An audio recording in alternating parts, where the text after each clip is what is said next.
Inventing Anna is a miniseries that is now streaming on Netflix. It's the true story of Anna Delvey, a woman who pretended to be a wealthy German heiress to scam rich people out of a lot of money. This is told mostly through the eyes of a reporter trying to get Anna's story, which really sucks because it's nowhere near as interesting as that story. It's basically like if you turned on Breaking Bad and the majority of it is about somebody trying to get an interview with Walter White. Also, I guess maybe that time given to her may have contributed to how overlong this show is. This probably would have been better as a movie or something much shorter.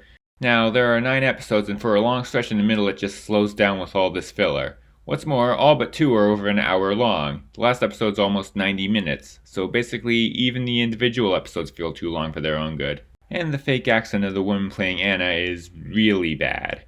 It's supposed to be German or Russian or something, but it sounds like a weird distracting mix that sounds nothing like how anybody actually talks.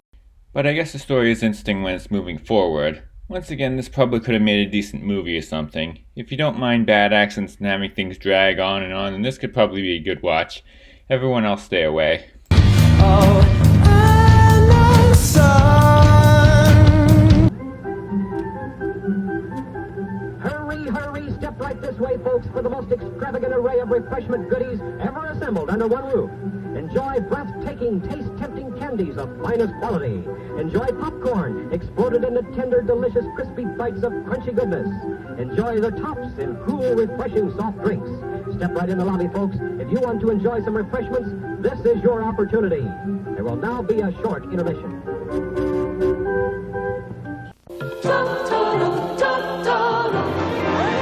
Jump aboard! It's the good time fly-high fantasy you've been looking for. It's a journey that will take you to heights you've always dreamed about. Hang on tight to My Neighbor Totoro. Someday you'll be taking a spelling test, a real no-brainer, when suddenly, whoa, there'll be no stopping it. Ooh, honeycomb. Me want honeycomb. Honeycomb sweet and crunchy. It's toasted honey. Hey, honey, toasted honey, honeycomb. Whoa! Is there something you want, young man? Yeah! Honeycomb! Post honeycomb cereal is part of this nutritious breakfast. Where will you be when the cravings strike?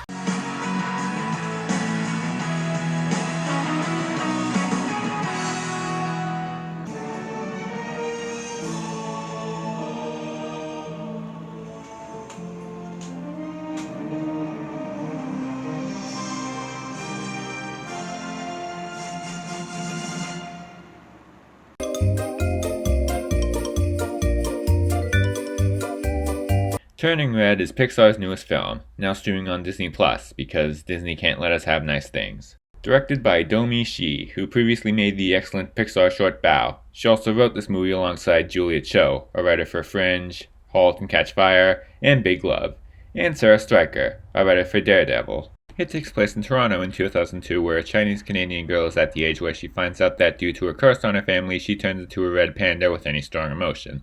And that becomes a metaphor for her coming of age. Like Teen Wolf, but actually good. This has some really good visuals and animation, and an interesting story to go along with it. It's full of humor and heart. It's basically a heartfelt coming-of-age story that just happens to have a giant talking animal in it.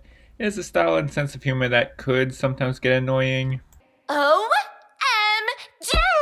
But mostly isn't. I mean, it bothered me much less than The Mitchells vs. the Machines, and that was one of my favorite movies of last year. Also, despite a few inconsistencies with the time period,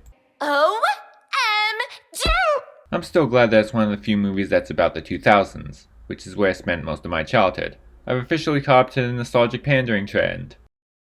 Okay, no, it's not particularly nostalgic, despite the fact that the story revolves around the main character's obsession with a boy band that pretty much sounds like that era, but it does appear to be at least a little about the director's childhood. This could very well be Belfast with the giant kaiju panda at the end. Okay, I haven't seen Belfast yet, so maybe there's a kaiju panda at the end of that one too. But in all seriousness, this is not quite top tier Pixar in my opinion, but it's pretty close. Seriously, why does Disney hate us so much? We were this close to being able to see it in the theater.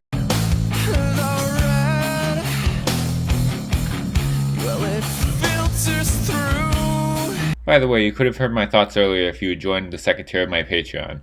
Link in the description.